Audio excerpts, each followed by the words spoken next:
Hey, senders, welcome back to another episode of the Segment Podcast. How are you all doing? It's always great to be on here and seeing everybody that's in the chat. Thank you so much for jumping on. Tonight, we have a special guest. It is Dr. Jason Richardson. Now, this guy is very dynamic, and I'm excited to have him on the show. As always, this show is very interactive. So if you have questions for Dr. Richardson, please put them in the chat. We'll do our best to get to them. But Dr. Jason Richardson basically is a PanAm Gold Medalist winner for BMX. He's also a current mountain biker, rides for Canyon mountain bikes, an extremely talented individual, both mentally and physically. Mentally, he has his doctorate degree in psychology. If you go to his website, it's drjasonrichardson.com. And on there, he does say he helps create results for athletes, entrepreneurs, and executives by combining psychology and coaching. And just to back up the cred that this gentleman brings to the table, he's a world champion, PanAm Gold Games medalist, Olympic psychologist, mental skills coach, and speaker. So I'm extremely excited to have Dr. J. Rich on the show tonight. And without further ado, let's go ahead. Oh, and might I mention, author of the book, More, Better, Happier. Without further ado, let's bring Dr. J. Rich on the show tonight. Hey. Oh, what's up? How you doing? Hey, good. Dude, I know I've said thank you before, but thank you so much for jumping on. You're and welcome helping. so much. Yeah, thanks for having me. I really appreciate it. Dr. Jason Richardson, let the folks know a little bit about your background. For those who don't know you yet, tell them a little bit about your background in BMX and then also into the psychology. How did all that happen? So I raced BMX all my life. Started probably when I was 5 or 6. I did that because that's what my brother did, and he did that because the BMX track was next to a skate park, and so that's the quick story of that. So I was just a little kid trying to be like his older brother. Nice. He was the factory sponsored guy. He rode for Mongoose in the mid '80s. Oh, dang. Blue Max. Yeah, he was the man. And then he that fateful thing happened. He got a driver's license. And so I thought you were gonna say injury. yeah. He got a driver's license. Well, so if you BMX, if you make it past driver's license and then you make it past like high school graduation, chances are good you're a lifer. With the girls. Yeah. So anyways, long story bearable, but I kept riding and I used to be terrible actually. But I grew up in Jersey, kind of Jersey and split time with Vegas because parents divorced, blah blah blah. But yeah, I would ride to the track. One year I decided to start riding to the track before it opened for the season because in Jersey you didn't race all year round. Started winning, like doing well. Everyone was surprised, and I thought that felt good. And then I decided, well, maybe I want to be the guy who's a factory sponsored rider. And then then that's the path I chose. I did end up moving to Vegas to live with my dad, and just matriculated on up the scene. Became a top amateur, rode for factory teams, and honestly, I turned pro just to say I turned pro because I was going to go to college. So I turned pro in high school, just to kind of goof off, say, yeah, I'm pro, whatever, kind of just check the box. Yeah. Because there's 2 levels of pro. Okay. Anyways, long story bearable again. My sponsor was like, okay, you only have 5 races this year. I'm like, what? Just 5? So how I decided. Many are they normally? Are there normally more? Before it was great. I was a factory sponsored rider. It was like, how many races could? I mean, it was the season. It was the, it was the whole series. It was like, go race. Yeah. But I guess money was tighter, and I was kind of bullshitting a little bit. And they're like, you only have 5 races. So I decided, and I'm in college at this point. Okay. When they said this. So rather than work a job part-time, I said, okay, let me give this a go. And I was able to turn up a level to the highest level in pro, like within 5 races. And then I used my money I made to go to the next race, then use my money I made to go to the next race. Nice. And then just, that's how I was doing it. And then luckily another sponsor came on board and, paid for everything. And then I just started riding the wave. It was crazy. Then TV started coming in, and then mountain bike companies started coming back in the sport, so more money Love back it. in the sport. Because BMX in the mid '90s was like it was the new category again somehow. Got it. That was like, wasn't that when Rad came out? So Or was that's that 80s. 80s? That's 80s. Oh, okay, BMX okay. was like big in the mid 80s, and then it Yeah. lulled down, and then in like the mid 90s it got big again. Because then we had X Gotcha. Games come online, and we had, you know, Specialized had BMX riders, Gary Fisher, Trek, Oh, Giant. yeah. I rode for Giant. I was teammates with John Tomac. Oh, Um, dang. yeah, Okay. yeah, it was Wow. like big. And budgets and trucks and trailers and TV and Dang. outside sponsors. So yeah, so I made a living riding a BMX bike. So good. Yeah, rode for Giant, rode for Intense, rode for Haro, um, Wow. Krupi, some other companies in there like Vans and ODI and all the kind of things. And some of the companies I got to watch kind of start out. Yeah. Um, Answer was a big sponsor forever, and then Wow. some of the people from there went to DVO, or so it's pretty cool. Like, so That's that's how I cool. have my tentacles in the industry a bit. It's just because I'm old, and I've been racing for a long time. Anyways, Yeah. so yeah, so 15 years as a pro, which is Dang. crazy, which is Dang. crazy. But I always went to school because school kept me racing, and racing kept me in school. That's how I say, like to say it. And then I went on to, I got my MBA, wasn't doing anything with that. Then I broke my leg in 2006, femur, Oh, pretty okay. crazy. Jeez, I hear that's And really painful. yeah, that was pretty gnarly. So, lesson is don't get hurt out of network, knock on the wood. So, Was helicopter that flights aren't cheap. was that during practice or was that That was during a during a race. competition? During a Okay. race, yeah. Wow. But I decided that on the mend, I decided that I didn't want to go out like that. So I decided to race again. It gave me a carrot to get better, and I ended up racing again. And that's I actually won the PanAm Games in 2007 after I broke my leg, like a year and a half after I broke my leg. Holy cow. Okay, let me pause you right there because there are some nuggets in here that I'm seeing. So the first one is going back to when you were a kid and you said that you weren't the best rider, but you That was started terrible. riding your bike to the park. Was Yeah. there something that happened that transformed you into a competitive winning type of rider during that So time? so here's the thing. I don't know that I was that competitive as much as I liked the lifestyle of BMX and bikes and the community and all that. Ah, the And like I passion. said, my brother was the fast one, so that checked the boxes for me. I was cool to be like in his draft. Yeah, He's the yeah. fast one.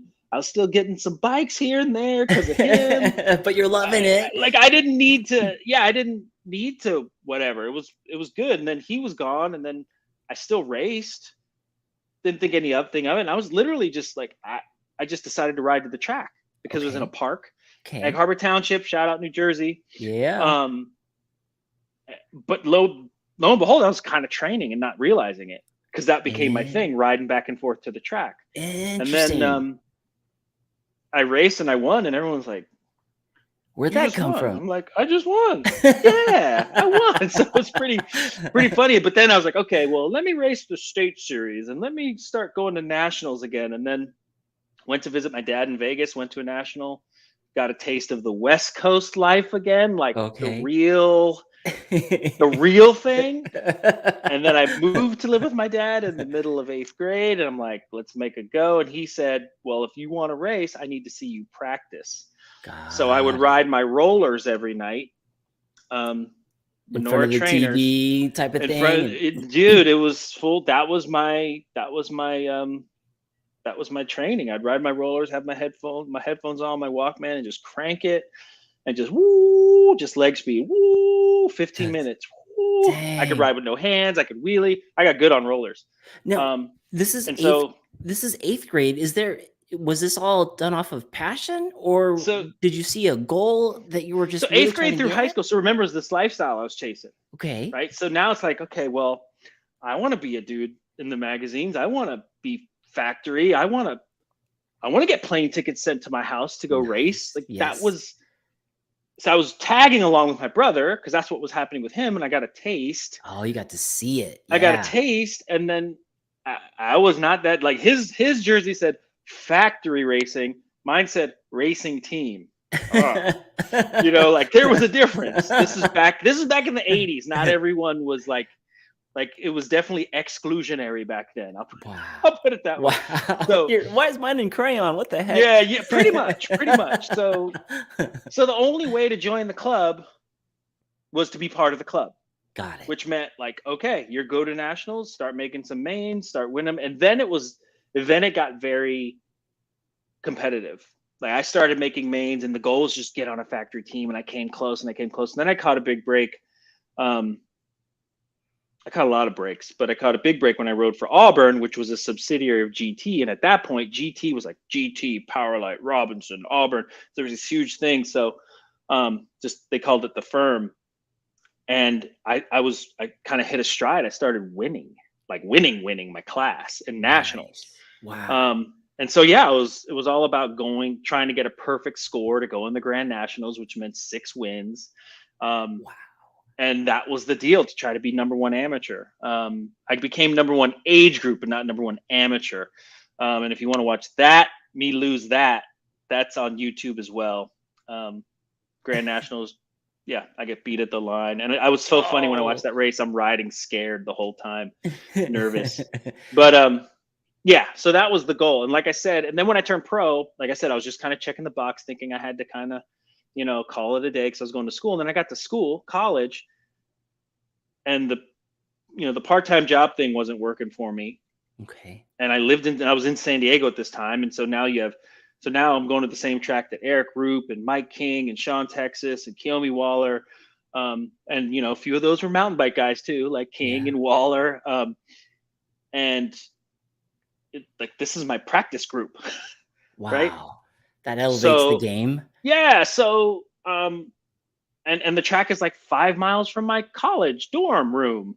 So I'm thinking, I'm going to give racing a go. I'm going to make it a go. Yeah. And sure enough, like I said, I was using the money I earned to pay for the next race. And then it just became its own deal. Like, pretty crazy, right? That is crazy. Yeah. That's cool that you had that hunger and the forward thinking to use the winning money to get to the next race. The entry fees to get there, all that stuff. What company gave you your first big race? Okay, so Auburn was like, they said, okay, you only have 5 races left. I'm like, dang it. So you at the time you needed to make $2,000 in a year to turn up AA pro. Okay. And I was actually short. Like I was, and then I had 1 more race in my contract. And so I said, I'm going to turn myself up and race AA and give them a fair opportunity to say yes or no. And I actually turned myself up. I ended up doing really well, like making my main events, like doing really well. This is on that last race. This is that last race. But then, so I called Todd Huffman, who was, manager of the team. He's like, I'd love to keep you. You can ride the stuff. We just don't have the budget. And then I ended up riding for a company called TNT Bicycles out of New Jersey. Gotta love Jersey. Jersey came back. Jersey came back. And it was worked out perfect because one guy had just left. Like Alan Foster just left, and him and his brother were kind of starting to hit it big with Airwalk. And so there was room on this team. So I called TNT. I'm like, yo, they're like, sure, we can pay your entry fees. And that's what they did. And I had to pay for my travel. But the next year they hooked it up. It was like entry fees, salary, plane tickets. They had the budget. And then 95, good friend of mine, Bill Grad, who was an industry guy, worked for ODI, goes, hey, I hear Giant's going to get into BMX. Because he would get the trade publications. Okay. And then he hooked it up with like a spreadsheet of how much it costs. He's like, how much salary do you want? I'm like, I don't know. Put this much down. And then we put it down. And then I just, I still presented myself pretty well back then. And I always had my resume. I just made a phone call, sent the resume in. And then they were starting this brand called Mosh, which was kind of punk rock, kind of edgy. I was bleaching my hair back then. Met the dude at the bike show. And it was like, boom, signed a deal right then and there. Really? It was crazy. Wow. So then I'm just like on Giant, right? Oh my gosh. I'm at school, and my first race, it's so funny, not my first race. So I would go back home to Vegas in the in the winter time. Uh-huh. And I remember I got on in October, which is kind of a funky time to get on a team, but Mark was cool at TNT and letting me go. Like, it was an opportunity I couldn't pass up type thing. Yeah. And so I hadn't gotten in their payroll system because I was like the new guy. And so anyways, there was like 3 months of pay that they owed me by the time I got to Christmas time. Oh, and I said, oh, just send it to Vegas, send it to my dad's office. And my dad always opened my mail. Like if it's coming to his property, it's his. So he opened my mail. And then, but it was one of the coolest things because both of my parents, as much as they supported me, they were like, how are you going to make a living doing this? Yeah. And then he was like, he like opened the mail. He goes, they pay you that much money to ride a bike? I'm like, yeah, yeah, they do. Yeah. So graduated college, bought a house. Wow. Had like half an acre, had trails, had a Range Rover. Like, I was balling out at at that age. It was crazy. That's crazy. That's great. So Lauren, who's out of Miami, Lauren Uzeric is asking, she says, I have a bachelor's in psych and I am personally well versed in cray cray. This counts, right? It might, especially if you ride bikes regularly. So that's getting back to college. When you were juggling racing in college, was that where psychology was studied, or where were you there? Yeah, so actually I was a philosophy major. Oh, wow. Business minor. Okay. And my dad did tell me, he goes, study what you like and the money will come. Okay. Which, they're pretty prophetic words, actually. Yeah. Because he was actually pretty utilitarian, but he was an engineer, had a contracting company, and he did extremely well.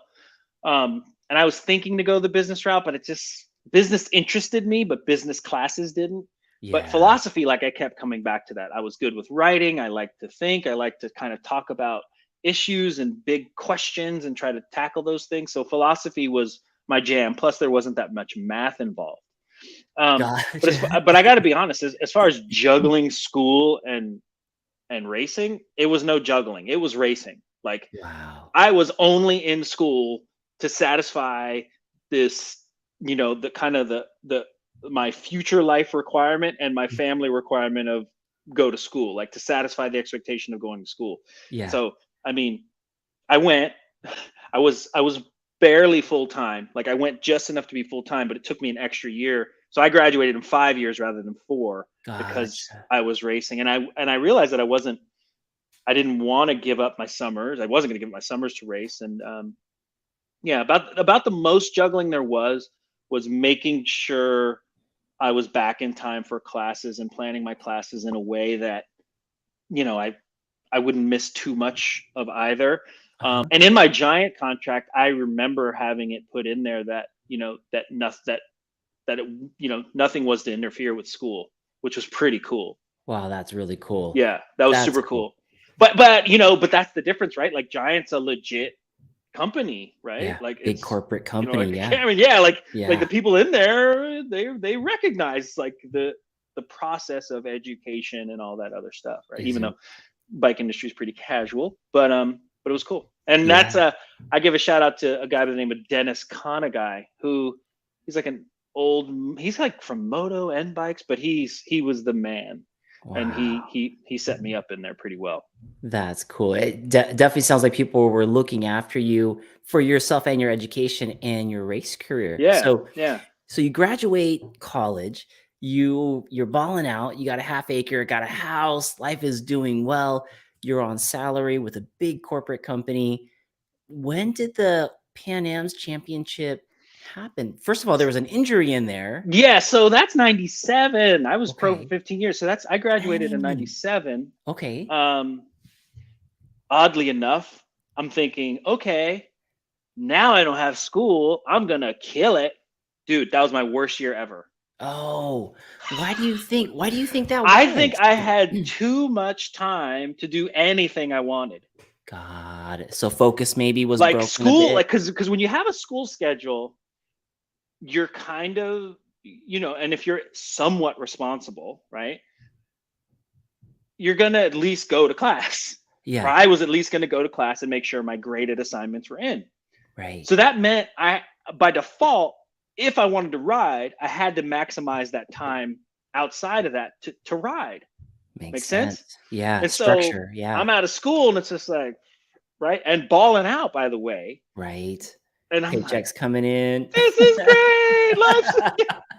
Yo, I was getting Red Bull. Like, I didn't even realize it. We were sponsored by Red Bull. And cases were showing up to my house and people would come over like, what's this? I'm like, I don't know. Some energy drink or something. You want some? Like, that's how crazy it'll never work out. Yeah. Yeah. Well, it was just like the dirt jumper on the team. He had a Red Bull helmet and but they would like send the team stuff. I'm like, I don't know. Kind of tastes like carbonated cough syrup. It's pretty good. I don't know. Anyways. Heyday.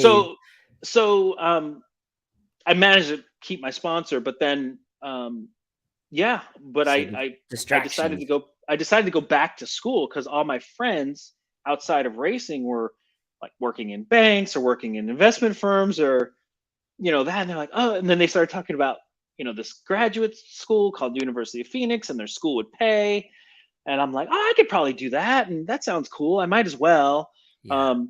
And so I ended up signing up for school and they didn't. Okay. And so I was back in the school thing and I just kept going. But I rode for Giant until about 2000. End of 99, I got dropped because everybody started going the dirt jump freestyle route because that's where the TV coverage, because X Games was like, okay, this is the stunt stuff is more us. We did have a BMX show. Okay. And then so then it was kind of those 2000 was my angry year. No sponsor. Oh no. Oh yeah. But no, it was good because I decided that like that's when I buckled down. Like that was like a really good thing because I started becoming like the person that I started kind of coming back to myself again. Okay. Which was like, I was just like, remember just like laying on the bed, just like drooling, like, this sucks. Nobody wants to sponsor me. Oh man. Right. And then a switch flipped. I'm like, what am I doing? It's like, I stopped, and it's probably divine intervention really, but I stopped focusing on the business of racing. Okay. And started focusing on the business of my life. Ooh, I like that. And I backed out and I'm like, okay. And then I noticed my neighbor was selling a house. And I looked at how much he was selling the house for. I'm like, that's a lot of money. So I put my house for sale like the next day. By the way, Eddie King, Canyon teammate, sold my house. No like way. He's a real estate agent. It's so great how this works, right? But he was like famous BMX pro, so became real estate agent. So Eddie King's gonna sell my house. Wow.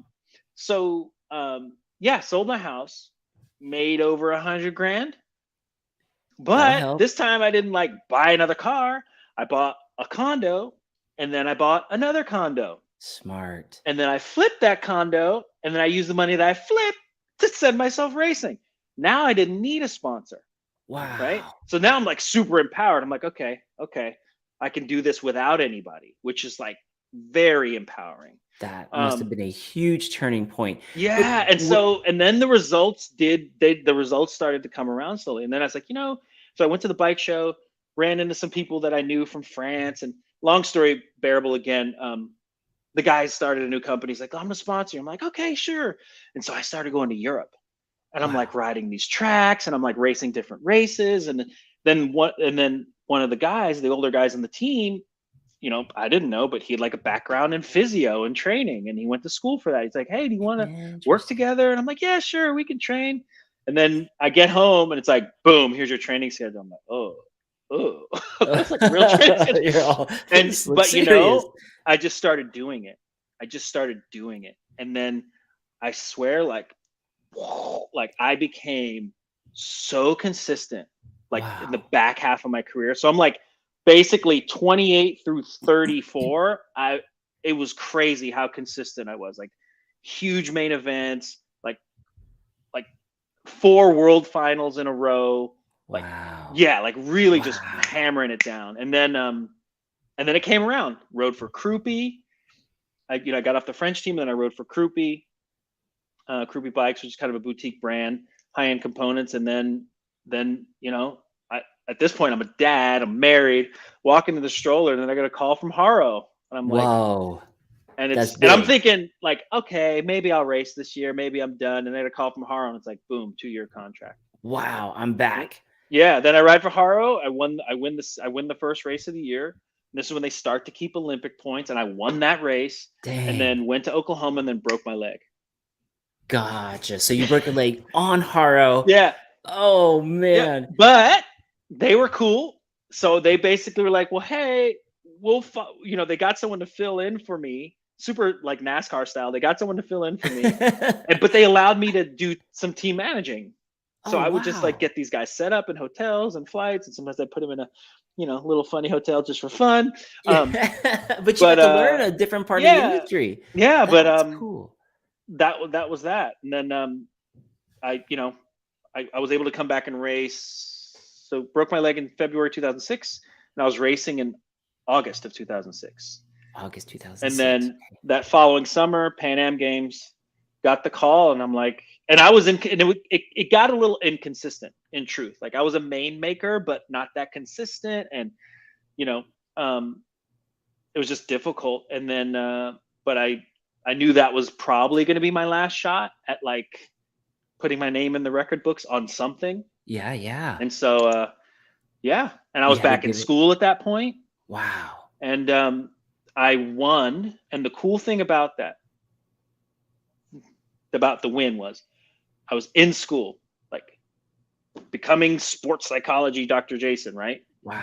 And a And I was dad. right. You're a And dad check this too. out. I'm writing a paper. Like I have an assignment, and the paper's on like high performing, like like prodigy type athletes. And the Wow. paper, I'm getting chills when I talk about it. The paper I was writing on was on Connor Fields and Jeff Upshaw. Whoa. Okay. I'm in Rio writing this paper. Connor Fields, years later, goes to Rio and wins the Olympics. Whoa. Yeah. And Jeff Upshaw Whoa. was the alternate on the team. And those are the kids I was writing the paper on in Holy cow. 2007. They go back in 2016 and just drop the hammer. Pretty crazy. Holy cow. So you already identified this talent early Well, on. I mean, it wasn't that we identified them. Those were the guys. I mean, everybody could look at the pool of racers and go, okay, those kids are going to have a career. But they stand it was out. just cool that like, that's how the connection was. And then, holy cow. yeah. Wow. That is cool. And you won on Haro? Were you Haro? So I was riding on Haro. Mike King was running the BMX director of USA Cycling's program. One of the physios works for the Detroit Pistons now. It's pretty cool. Holy jeez. And we're in Rio, and yeah, we had like security detail. We had there's Secret Service that you don't know is Secret Service. That's how dope it is. Like they're it's crazy. watching after you guys. That's crazy. Yeah, because they're watching out for you, and then they kind of like after the fact, like, yeah, you're fine. But anyways, yeah. So that was that, and I just remember, yeah, I didn't win any race but the final. Wow. Yeah. Wow. Yeah. Take me to the final. So you hadn't won any of those races except for the final. None of the qualifiers except for the final. Yep. So you've been keeping an eye on these guys as they're going through the qualifiers. You're probably looking for weaknesses. I'm the oldest guy, and I know I can win this, right? Okay. But here's the thing. So when you go to PanAm Games or Olympics, you're in a bubble. You're in the village. Like it was a village, and like every country has either a tower or a floor, and some smaller countries share and so you're in this, but the whole time, like I could not deny the fact that this was probably it, and that I did want to win. Like there was no, if I make the main, I'll be happy. Right. If I podium, I'll be happy. Even a second and third would have been like okay, but at the end of the day, it was a PanAm Games, not the Olympics. So it's like pretty much first was the only thing that would actually at the time for me just be stamped. That's what I wanted. Yeah. Like I could not escape that. Wow. And so, and that's why I always say there is a responsibility to what you want. Like if you want that thing, there's a responsibility to it.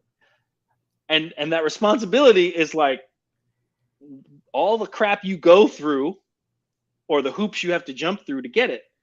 And that's how people talk themselves out of winning. Because the pressure's too much, and it's like, oh well, this is actually good enough. Oh well, this is actually good enough. Like and then they kind of look back and they're like, maybe So, yeah. And so I was riding really well and consistent, and it wasn't my first rodeo. So I just remember like, I had a few things work in my favor. So qualified, got to the main event. We're all getting ready for the final. I'm super dialed in, focused. I have my ritual. I have my routine. I got the visualization. I got the breathing techniques. I worked with a sports psychologist for a long time, so I'm dialed in. The fastest guy there, Christian Bessarina, he got a crappy lane, which normally is a pretty good lane. Yeah. But it wasn't a good lane there because it had rained a few days before, so there was like a little bit of a soft spot. Oh. Yeah. So that was like the other, and then the other guy, Suarez and Ramiro, they were going good, but I think I just had experience on them. So I wasn't like, it was just like, okay, let's go. And then there was another guy, Castro, who was really good, and he's usually good on the back half of the track, but he would have to get through all these other speedsters on the front end. So, so it was just the same as always, right? That's the trick. I was like, okay, Jay, just keep doing the same thing. And I did. Wow. Yep. Got out of the gate. Christian was out. He was actually in front of me, and then he hit that soft spot. He went boop. He dropped back. I'm like, that's your ass, Mr. Postman. And then I hit the backside of the first jump, and I just remember just like, just wrenching on my pedals, and just, you know, the finish line couldn't come soon enough because John Suarez was behind me, and he's really good bike handler. Yeah, and I just crossed the line in first, and it was crazy. Like, that is awesome. I'd won. How close was it, Dr. J, where when you finished second place, was he right on your tire, or? No, it wasn't photo at all. I mean, he was definitely like behind me. So, I mean, if I, you know, but I didn't know where he was and really it was the last corner that I thought something would happen. Yeah.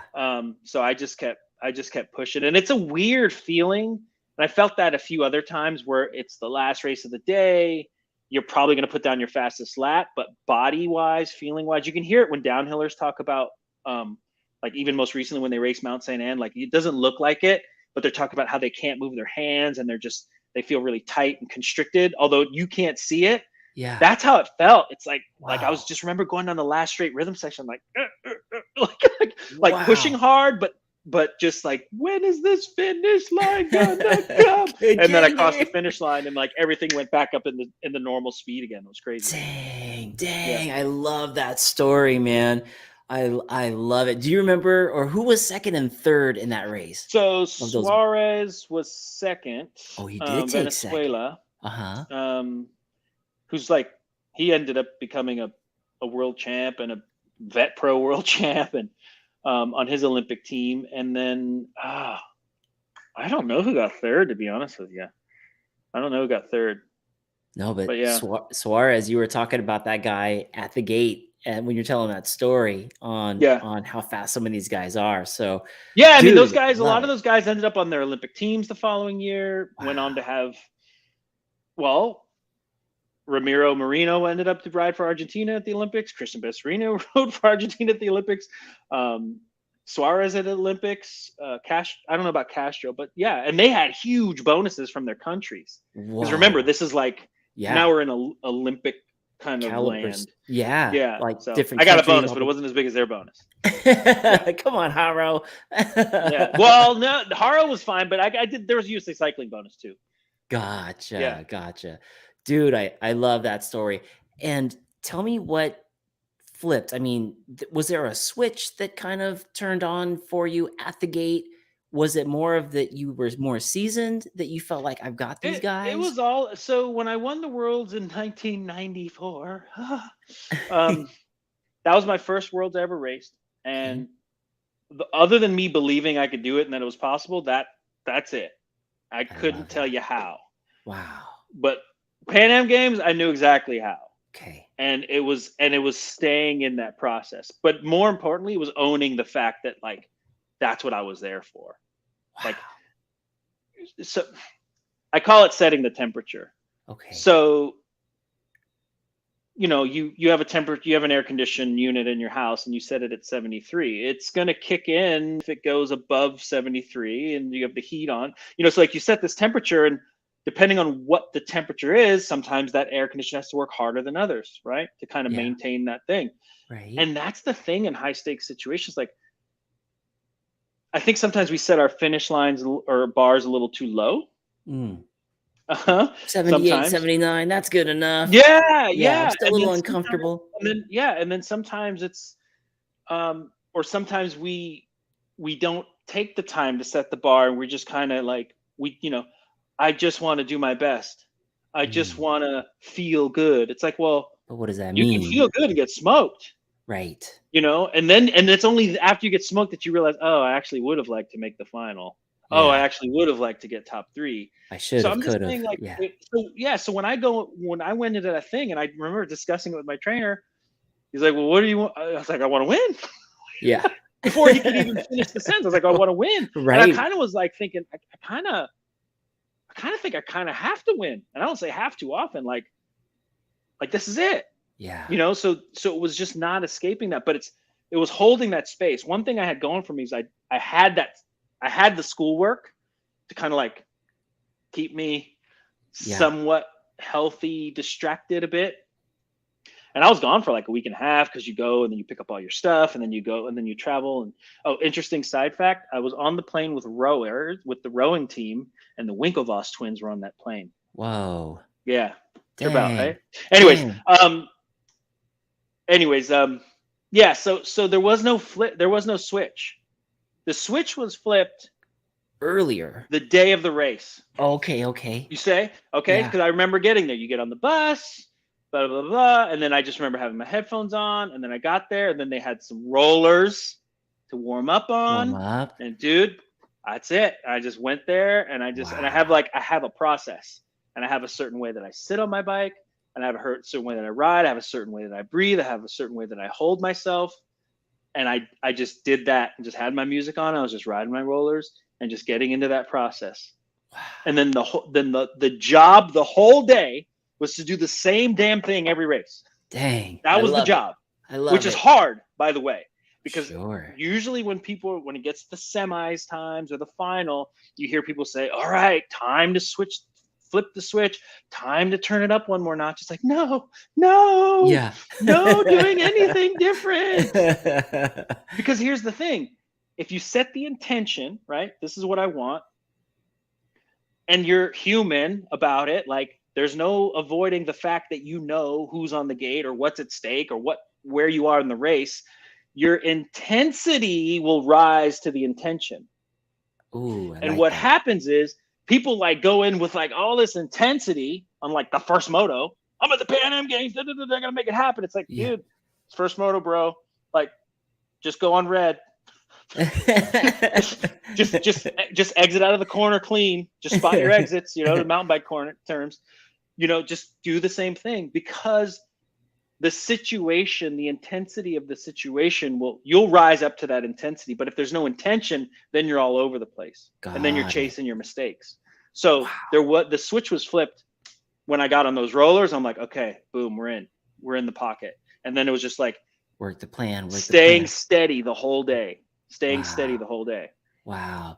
And that's probably what a lot of the younger caliber riders didn't have, They're probably having a lot of what you had just said. Like they are just kind of all over the place. And now they got to turn it up. But they didn't have that plan built in. Yeah. Man, your story is so enthralling. I need to catch up on the chat for everybody. And there's some questions in here too. Dr. J, we have, let's see. Gosh, where do I start? I want to start here. Johnny U is in the house. Mountain Bike Q&A. Well, Miami is here. So we got Miami's in the house. We got Riding Dirty from Arizona is in the house. Dang. Trail Pimp. Trail Pimp's in here. Burrell Bikes out of Boise, Idaho is in the house. That's a brand new bike company. Actually is asking, I wonder if BMX got hot girls back in those days when you were balling out. That's a question. He's always asking questions like that. Dude, let me tell you, I think the crew in the last, from basically now through the last decade or so has had a nice, it's a good looking bunch out there. Yeah. There were a few BMX girls that I wouldn't have minded dating back in the day, but it wasn't in the cards for me. I didn't find out till much later in the years that I had a shot. Gotcha. Yeah. Gotcha. That's all you have to say about that, Yeah. Dr. J. Thank you very much for answering that question. Johnny, you saying this guy is amazing. Nick says, love that my phone just pinged with an alert that the segment's live with Dr. J. Yeah, What Nick up, Buck. Jay? Yeah. That's we we've been known to go for a pedal every now and then. Tuesday night rides. Tuesday night rides. Nick's also saying props to Giant. Hope there are still brands looking out for those young riders' educational goals. Yeah, that is so cool. Yeah. Well, that's the fun part about being with Canyon is I think, meeting everyone there and management there and, working with Scott and Devin, those guys, I'm a decent rider, but I think they liked the package and gave me the opportunity to represent the brand. And I think, the stuff that they're doing with all, whether it's in road or gravel or mountain, and the people they support, I think they're looking for, kind of it's a pretty comprehensive package, which is pretty cool. And so I feel like I'm getting to relive all this stuff in the right way. That's awesome, man. Yeah. It's cool how sometimes those opportunities are created due to that, all the little hard work steps that you put in throughout that whole career. Someone saw that on the Trail Monster with a $5 donation to the show tonight says, got my psych degree, criminal justice as well. Wow. Good to see guys. Mark going to Lift Bike Park with Eric riding dirty, aka Ripper, on Saturday. BMX rules, by the way. Nice. BMX background. Love it. Riding dirty out of Arizona saying, dude, real estate is where it is at. And he's an executive chef. So there we go. That is cool. Let's see. Mountain Bike Q&A says, I had a Haro Revo 9. That's cool. I don't know. Yeah. I don't know what the Revo was. Oddly enough, Haro was my first mountain bike I ever owned. Oh, no way. Yeah. Oh, cool. It was like fluorescent yellow and had an elevated chainstay. It was yeah. Was it hard for you to transition from BMX to mountain bike, or was that like a natural progression? The first time, yes. The first time, yes. Yeah. So when I rode for Giant, clearly they had mountain bikes. Yeah. And they had the best guy ever, right? So so I had opportunity to ride mountain bikes, but it was very hard because my claim to fame in BMX was the gate to the first turn. I could sprint and out sprint most anybody. Oh, you're the whole shot guy. Yeah. That didn't matter in dual slalom or on downhill. And it definitely didn't matter back in 1996, 7, 8, 9, where there was a lot of flat corners and there was, I was decent at four cross. I remember qualifying pretty well in four cross, but like, I didn't know how to work the corners that well. And I'm getting T-boned in corner. Like people are like hitting me in the back wheel. I'm like, what is going on? Yeah. So it actually was a hard learning curve. And for me, I wasn't as naturally inclined like King, Carter, Cully, Lopes, Tanet, because they grew up riding worse BMX tracks than I had. So their skill set lent better, I think, to that type of riding. Plus they're just better riders than me. So for me to take off of BMX to commit to mountain bikes would have been too much of a detriment to my career. This time around though, well, one, the bikes are better, like a lot better. Two, the tracks are, I gotta say, mountain biking is more BMX than BMX is sometimes. Like when I go to a bike park, I mean, berms, jumps, even some of the natural stuff, it's still kind of BMX-y, the way everything's cut and everything. Yeah. BMX nowadays is like very supermoto. Yeah. That is crazy to think. So but there is crossover. So pumping, jumping, track speed, like all that stuff, like generating speed, pushing through jumps, scrubbing, all that stuff is good. Being the precision pieces of it. BMXers still, like, you could watch a BMXer, if they're a BMXer, look at their little thing on their fork. They're never using their full travel on their front fork. Their O-ring is like barely used because it's used, but it ain't. It's like it's still a good quarter of the way down because they're just not going to hit stuff. They're not just like roll into something like that. They're always going to be like you picking that front end up. Wow. That's such precision. Yeah. I love it. I love it.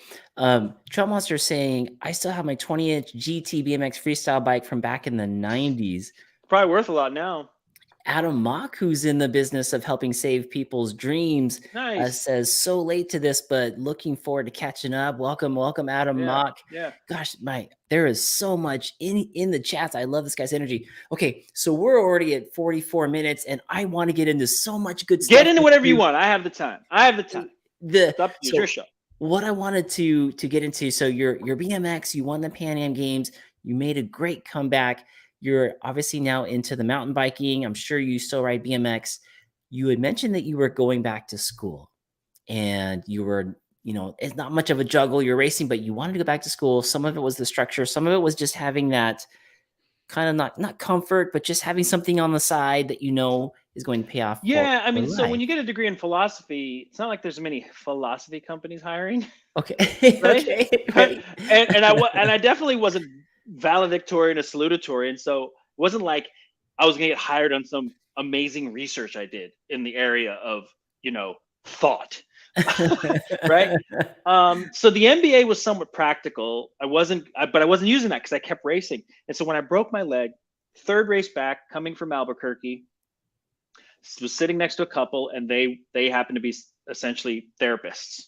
Oh, wow. And they were coming back from a convention, got to talking, and I was like, oh, how long does it take to do this? And how long does it take to do that? And I'd worked with a psychologist. So I started thinking about it. I was like, oh my gosh, I was like, I should totally go back to school because I can plug myself back into my sport. I can speak, I can talk, it was at the time I was thinking I could plug myself back in. I could be like the dude for not only BMX, but action sports, because we didn't really have a guy. Right. Not only that, helping these athletes transition either into pro or out of pro and kind of recreate this other thing and manage their life.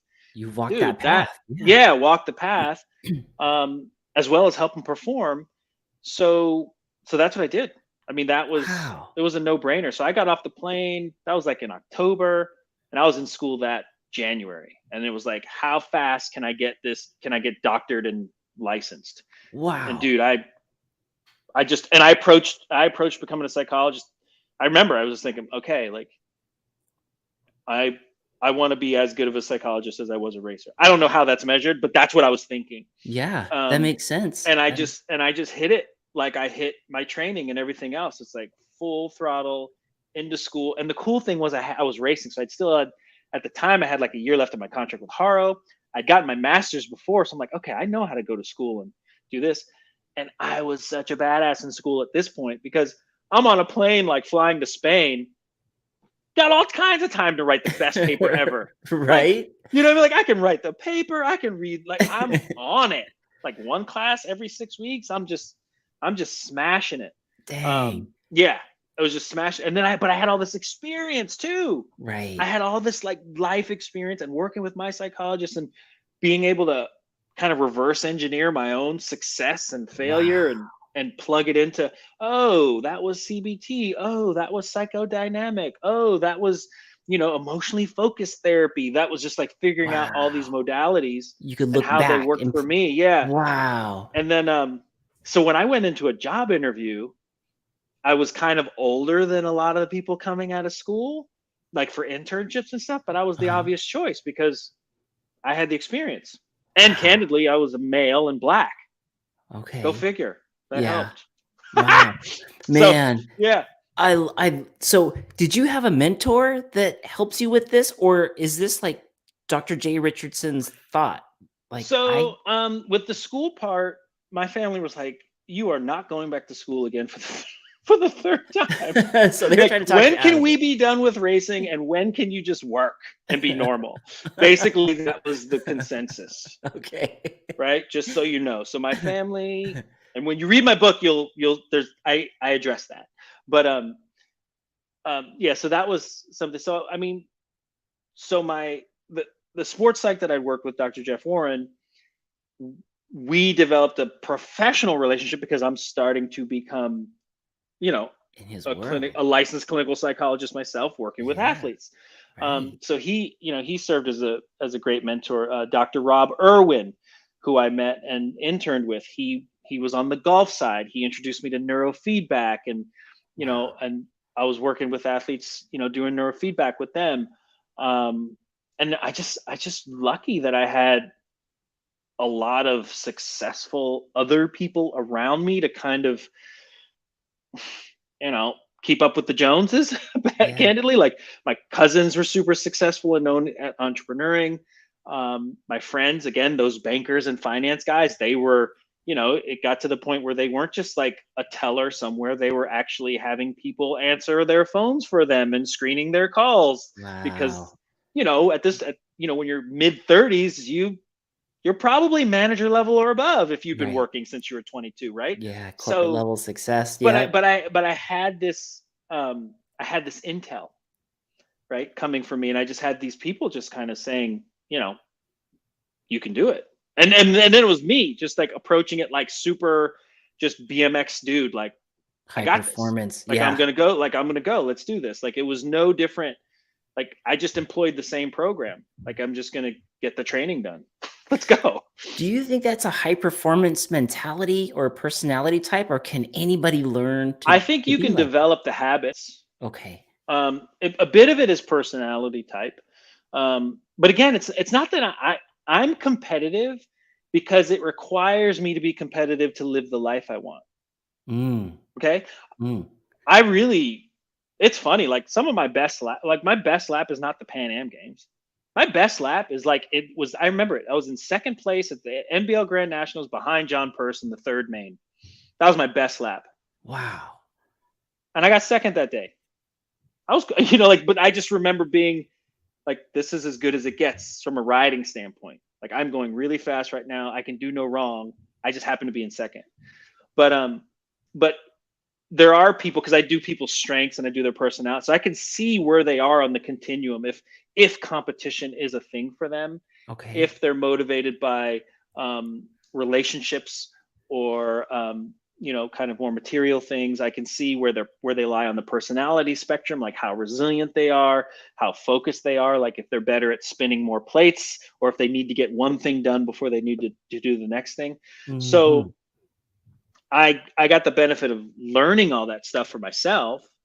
But for me, it was everything's guided by whatever North Star I kind of set out for myself. So for me, it was like, okay, psychologist, person who's, and I knew I wanted to plug myself back into sports, and I knew I wanted to have the freedom to mostly do what I want to do and still be part of the sport and all that stuff. So that was my North Star. um Gotcha. and but in between that, it was, yeah, there was some moments where it's like, yeah, you're not racing and there's no income, and you need to get your hours, and you need to get a internship that pays because we're not working for free, those kinds of things. And Yeah. so I definitely had sharp teeth during that whole process. I mean, I was definitely competitive, but that Yes. wasn't I wasn't because I'm a competitive person, if that makes sense. That was more of a situational Yeah. So I'm part. splitting hairs, but again, it goes back to like, what do setting that North Star and kind of being accountable to it, like having the responsibility to own what you want, even though you may not have it yet. Love that, man. Yeah, you definitely need to have that guide to know where you're going and then put those little plans in place in order to get there. Let's talk about the book real quick. Yeah. More, Better, Happier. Now, I had read that that was actually kind of like an excerpt or more of like a letter to the kids, to your kiddos. Yeah. Where is it? So, And I'll actually ugh. pop that on because somebody was asking if it was an audiobook.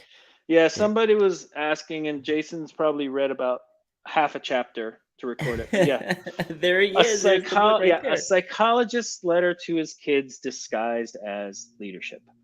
Um, so this is the ethos. This is kind of not kind of. This is my jam. Um, and basically, it's what I would want my kids to know heading out into the world. Okay.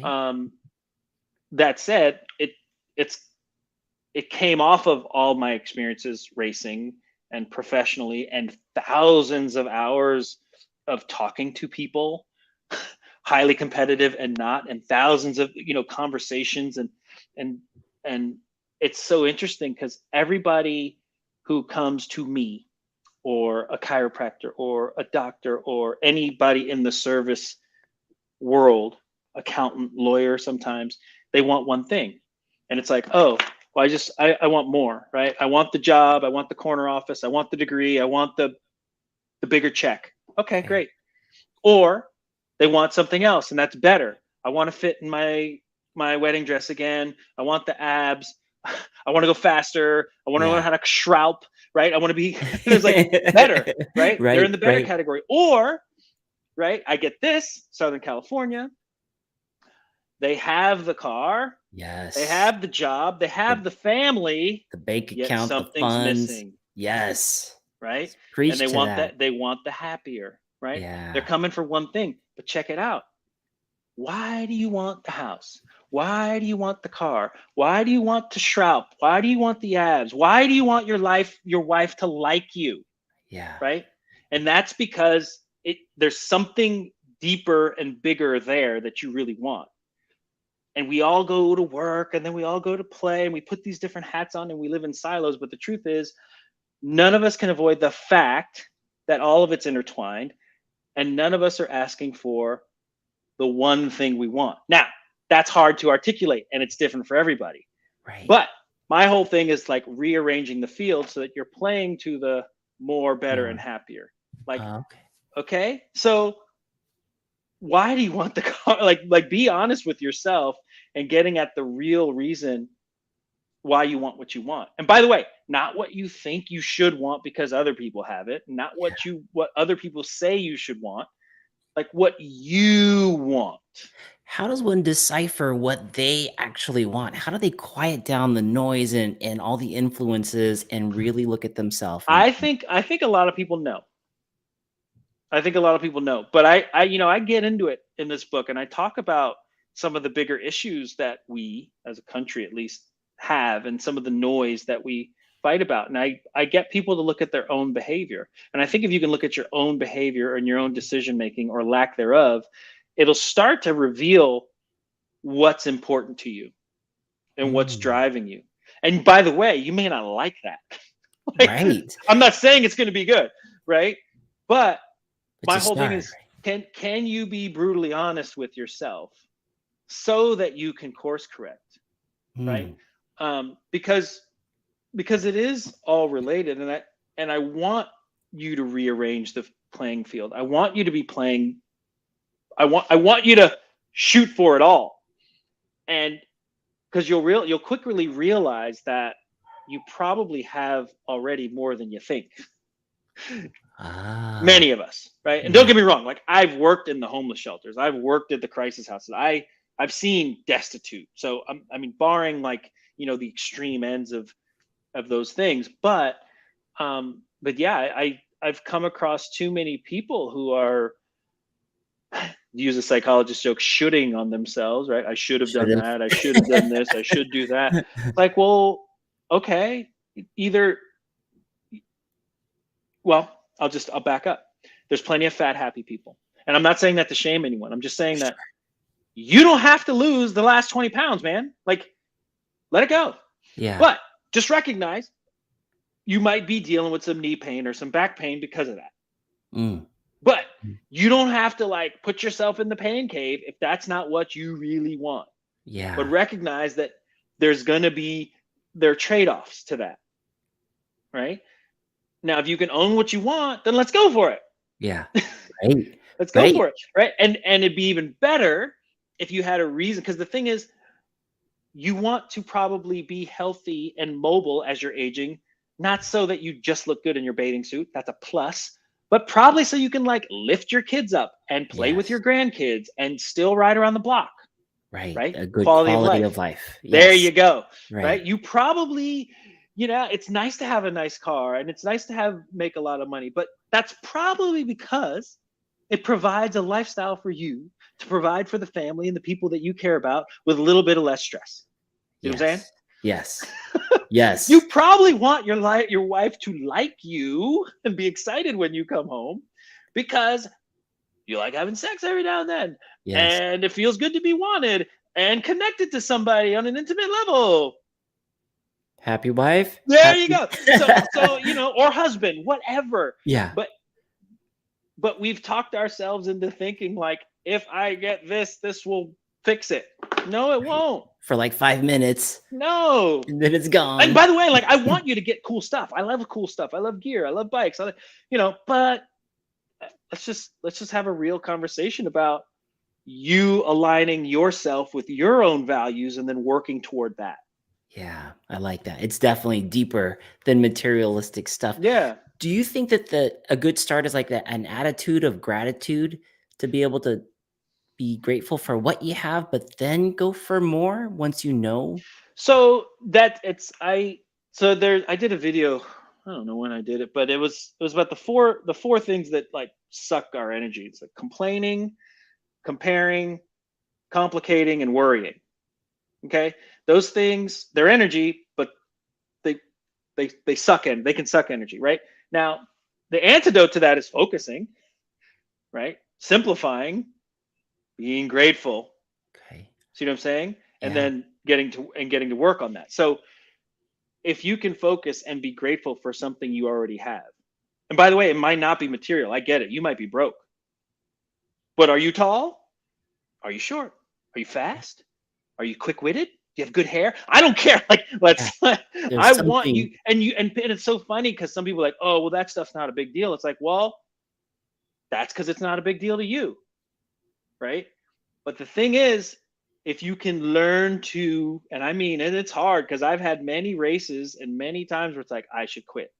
Why am I doing this? And by the way, it's not just me as an athlete. It's people as professionals. Like, why? Because you ask that, because it gets hard. Life is is beautiful, and it's also inherently tragic. That's the joke. The joke is on all of us, right? Yeah, right. So if you can learn to find a silver lining, and not just some bullcrap silver lining, like it'll be cool, it's all good. No. Like, learn to really find the silver lining. Like, what's his name? He's one of the most prolific authors ever. He was a Holocaust survivor, but he's like, wow. I can't believe I'm drawing a blank, but he wrote, anyways, the point is, you might not have the luxury of being born in the best time in the world. Okay? Like, even right now, there's like recession and inflation and all kinds of craziness going on. Like, we don't control that. And so it is your responsibility to find the silver lining, to find the reason, right? And for you to make meaning of this. And not like some nihilistic meaning, like, what's the point? It's all crappy. I mean, like some real meaning, and dig into this. I love that, because that is something you have control over and something you can train yourself to do. You wake up healthy, you can breathe, you're taking your breath, you're alive. It's all those things. Yeah. Nick is saying Victor Franco. Thank you, Nick. Thank you. That's my man right there. Yeah. That is awesome. Good job. And one of the simple things, like for me, like I'm always amazed at food in the fridge. Yes. It's like, food in the fridge.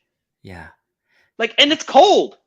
Yeah. And you open the fridge and the light comes on, and then it goes, right. But I mean, we take this stuff for granted, but. And if you listening to Facebook or watching news, it makes it seem like the world's going to hell in a handbasket. But totally. But if you think about it, like, the world actually works pretty well, all things considered. Yeah. Like, however many billion, like how many times you flush your toilet and it works. Yeah.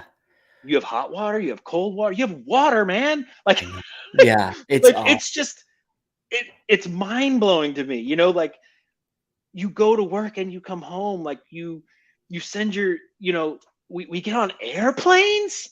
Yeah. What? Right. And fly in the air and wake up in another country the next day. Like, yeah. You know what I mean? Like, and that's all part of what already exists. Can it be better? Sure. But that's what I'm talking, like digging into the gratitude, finding that silver lining. Like, we're part of that. Yeah. I didn't invent the plane, but I damn sure wouldn't mind getting in one. And I sure Right. love it when I'm going to go do my thing. You see what I'm saying? And so we can, you can really dig into this thing, man, and plug yourself back in. More, better, happier.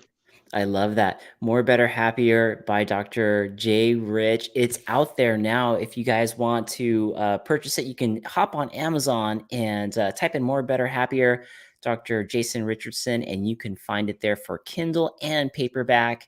Definitely give that a good read. The audio book is possibly in the works for later on. It's in the works. It's in the works. It's in the works. You know what? I'll give myself a public deadline. I'm gonna give myself what is it? It's August. I'll give myself Christmas. Oh, yeah. Aggressive. Yeah. Excellent. By Christmas time, folks, take a look around for an audible book on More, Better, Happier. Dr. Jason Richardson, I love your Instagram on a lot of the things that you talk about, the nuggets that you drop out there. The one that you just talked about recently was about fear. And I was hoping you could kind of share with us a little bit about that story of fear and how it relates to us on the mountain bike when we're out there. Just remind myself, go on my page real quick. No, that's making gains. Some notes on fear. There we go. That's it. Thank you. So, it's real easy to want to fight the fear. It's not easy to fight the fear, but that's our instinct, is to fight the fear. Yeah, new feature, okay, big drop. 40-foot double, here we go. Right. Okay. Yeah. Pass.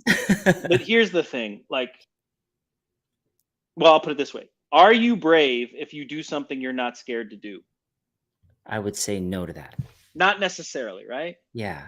Yeah. So not having fear is definitely helpful. Don't get me wrong. I'd rather not be scared than scared. However, it is normal to be afraid when one is concerned about their well-being. Yay, us, right? Yes. Survival. We're concerned about our well-being. Right. Good. Like, so that means it's working, right? Your body and mind, like, it's working. Now, the problem is when it gets in the way of you doing what you want to do. And so then what we're doing is, well, fear's in the way, so I need to get rid of the fear. And then we get angry at the fact that we're scared, or we get angry at the fact that we can't get rid of the fear, and then we're trying to fight the fear. Meanwhile, the jump is still coming up. Okay. And we either grab brake or we freeze and we go end over, blah, blah, blah, blah, blah. Yeah. And what I'm saying is, look, I can't ask you to not be human. I can't ask any of my clients to not be human. But the best way to get over your fear is to go through the fear. Right? It's nothing special. It is days of thunder. It is special tires, Cole. You got special tires. Just drive through it. But the thing is, there's generally no way around it other than to get through it. And when you get through it, you build a muscle or a habit, or you build the ability to get through things that scare you. And so the fear is normal. And so I always say normalize to neutralize, normalize to neutralize. It's part of the landscape. Just like winning is part of the landscape. Losing is part of the landscape. Everything is available to you in the continuum of life. Okay, it's all part of the landscape. But we get bent out of shape. We humans get bent out of shape when things start, when we have this idea of how it's supposed to be, and then it starts not going that way. Okay. And then if you're hard on yourself, or you like to beat yourself up, and you're scared, then it's like, well, wait, now you have to be perfect to hit this jump. Now you have to be like some ultimate person athlete to just like get around the corner and pop off the drop. Like, not necessarily. Winning's ugly. That's the thing that people don't realize. Like I said, that PanAm Games lap was like basic as F. Wow. There was no special, like nothing special about the way that thing looked. But it was a gold medal lap. And I can point to a lot of World Championship laps and runs where it's like, oh, it was pretty sketchy. It's only when you look back that you realize it was perfect. So my point to fear is, rather than trying to fight the fear, focused on the task or the most simplest step you can take that will allow you to complete the task. Interesting. So basically piecing it apart. Yeah. So break it down to its fundamentals. And that process is in the book, because I get at that, like breaking it down, like simplifying it to one thing you can focus on, one thing you can tell yourself as you're approaching a thing. You know, one thing you can do that will give you the scramble just enough before you take off on the lip. Like when we were racing X Games, downhill BMX, that was gnarly. One, we shouldn't have been on 20 inches. Two, the tracks were not smooth. Like it was, and like it was scary. But I heard, and I was one of the most scared people. I'm a pretty conservative racer, actually. But I remember like just listening to primal screams and yells as people were taking off this huge drop. It's like a 50-foot drop down, blind step down on a 20-inch with the only rear brakes. No shocks. But that primal yell was enough to short circuit whatever was going on inside to allow them to do it. To get through the fear. Yeah. Right? Yeah. Sometimes I notice a lot of people have some kind of a twitch in the air when they're jumping, just to get over the fear of potentially being bucked, whatever is coming. They don't know what's going to happen. They develop something to help them. Yeah, you can develop. And so the thing is, like, when the jump's small-ish, it's like, okay, you can kind of like plan to case it a little bit. But when you're starting to get 25, 30, you know, when it's starting to get, I'd say 20 plus, you know, depending on your experience level. That's big. Yeah. Yeah, it's big. But, you know, then it's, you know, then all that stuff starts kind of, what if I do this? And what if and there's a knuckle? And what if I, you know, so, but the fear is not going anywhere. It just lets you know that this is important and to pay attention. Okay. So what do you pay attention to? You pay attention to the best things you can do that will get you over that obstacle as best as you can. Right. And by the way, I'm not saying like, just send it or go do it. Like if you don't feel like doing it, don't do it. Walk away and let it go and move on and have a good time with your day riding. Like, I mean, especially if you're not paid to do this, like, especially, right? It's supposed to be fun. But if it's that day, then make a plan. And it's like, okay, this is how we're going to do it. You know, sometimes if it's an open space, I will tell people to like kind of jump off to the side and kind of, you know, see how far they can get and then kind of start easing their way through it. But if it's just a big gap, and then like with anything, it's reps, right? How much practice can you get and how much reps can you get? To dial that in. And then go, you know, like you were saying earlier, you have a process. If people have a process of walking it out and finding out that it takes 16 steps to get across the gap, then hey, that's part of the process.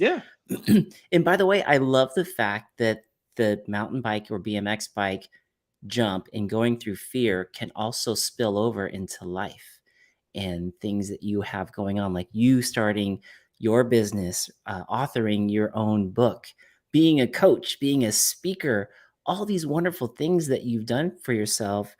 And I feel like a lot of that must have been lessons from your days on the bike. Yeah, it's also quietly, not so quietly, a bit of my, what's the word? Crusade. BMXers, I think, naturally have a little bit of a chip on the shoulder, just because, like, you know, of all the sport, like if all the sports were in a neighborhood, BMX would be the house with like the car on the blocks and the bad grass. We're a little dysfunctional. Okay. But at the same time, like, it is such a hard sport. It is such a hard sport, and the failure rate is so high. And it's so obvious when you're getting smoked. Like, it's so obvious because you're getting beat. Right. It's not just one person down the trail. It is so hard. Later. It's so hard, and that's the thing. So it's a niche sport, whatever. So part of like my drive to be successful and to be out there and to grow this, whatever this is, because I kind of like this. I want people to say BMX. Like, I want people to know I'm that kid who was like on a BMX bike, I'm the kid who wore Vans when they weren't cool, right? I'm the kid that was on the little kid's bike. But there's so many lessons learned because it's head to head. It's on you. Like once you get on the gate to the finish line, it is on you. And and there's, like you said, there's just a lot of lessons that come through. I mean, you learn how to put it on the line is what I'm saying. Yeah. And so like going to school and going to a job interview seems easy. Way easier than World Championship main event. Right at that gate. Or even worse, World Championship semi. Woo. Semifinals, I'm gonna let you know. Quarters and semifinals are nail biters. Like trying to get in. Trying to get to the main. Trying to get in. That's right. Like that's nothing. The only time I ever felt that like nervous, like was when I was taking my licensing exam. That was the only time I ever felt that in kind of Gen Pop. That same like, okay. That same feeling. It's on. Yeah. I gotta get through this. I have to pass this. Man. I do feel it when I go on stage a bit too. Yeah. Well, that's a little more moderated. I would imagine you care so much about trying to make an impact on the audience that's about ready to hear your words of wisdom. The lesson that you have prepared, you want them to become better, happier. Oh my gosh, Dr. Jason Richardson, I would love to have you back on the show. I can't believe we blew through an hour so quickly. Yeah, we went over. Right? So my apologies. I love it. I wish that I would love to have you back on the show to talk more about mental health, fear, progression, the bikes, everything. I love nerding out on bikes alone. So I love all that. Quick plug for the folks that support Dr. Jason Richardson, if you wouldn't mind. There's a section in the show I call Product Spotlight. So Canyon, proud to say I'm part of the collective. IRC Tires, Chase BMX, 100%. Profile MTB, Profile BMX, Profile Racing. It's a good group, and TNPR. Love that. Nick Buck knows what TNPR is. Yeah. Nick Buck, I don't know if there's time. Nick Buck actually asked a question back here. And for the folks in the chat, thank you guys so much for being here. I was so enthralled with Dr. J. Rich's story. I didn't get to the chat as much as I normally do, but thank you all for being here. Oh, do you ride the park on the East Coast? I do want to do an East Coast trip. So private message me, and any excuse I have, I want to do that. Oh, there you go. That's tell them the cam loop story. So that yes. Okay, so that someone asked about hot girls in BMX, and apparently two people, Lauren. But Lauren Nick heard Tippy's podcast, and Tippy was interviewing Bear Claw. So this is like super name game right now. But apparently there was a BMX race in Canada. I was gonna say Tippy, and Richie Schley thought he was gonna go kill it with all the ladies. But I guess, from what I hear, as I understand it, was kind of bummed out because all the ladies at the track were talking about me. Oh. But here's the bummer. I didn't know they were talking about me. And I was very single then.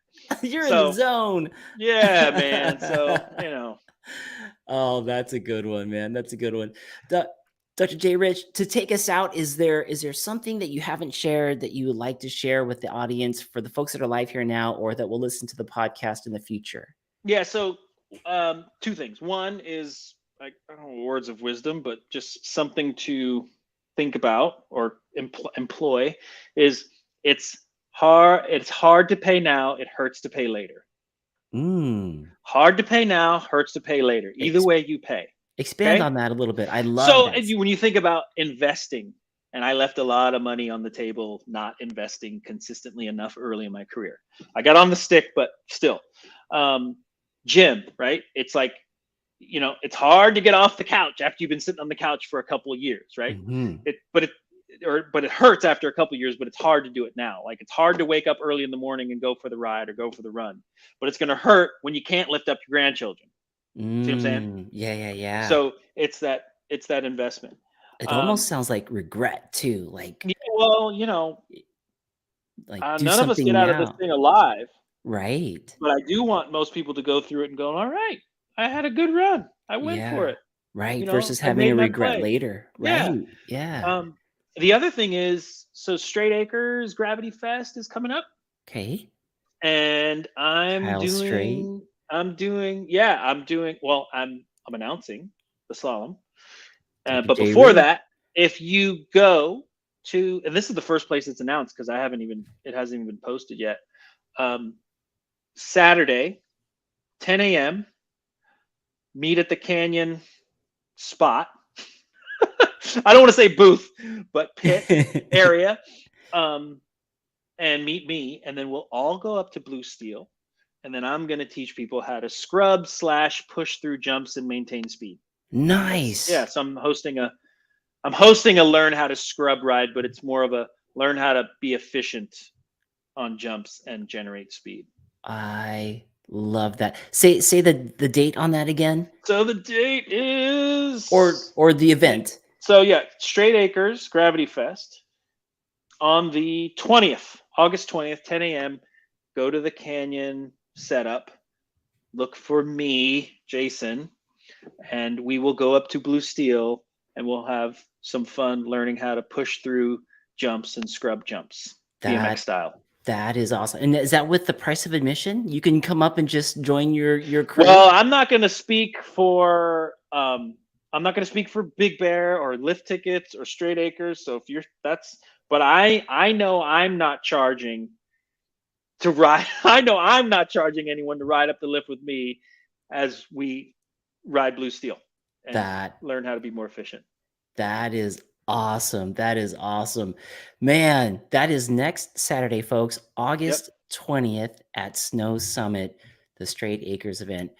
Meet and ride with Dr. Jason Richardson. Will you happen to have any of the books on with you? You know what? I can bring some. I always keep some on me. Yeah, but I'll probably have like 10-ish copies. Yeah. If anybody is wanting to pick up a live book from Dr. Jason Richardson, you can do it there potentially on the 20th as well, or head on over to Amazon, type in More, Better, Happier, Dr. J. Rich, and pick you up a copy right there.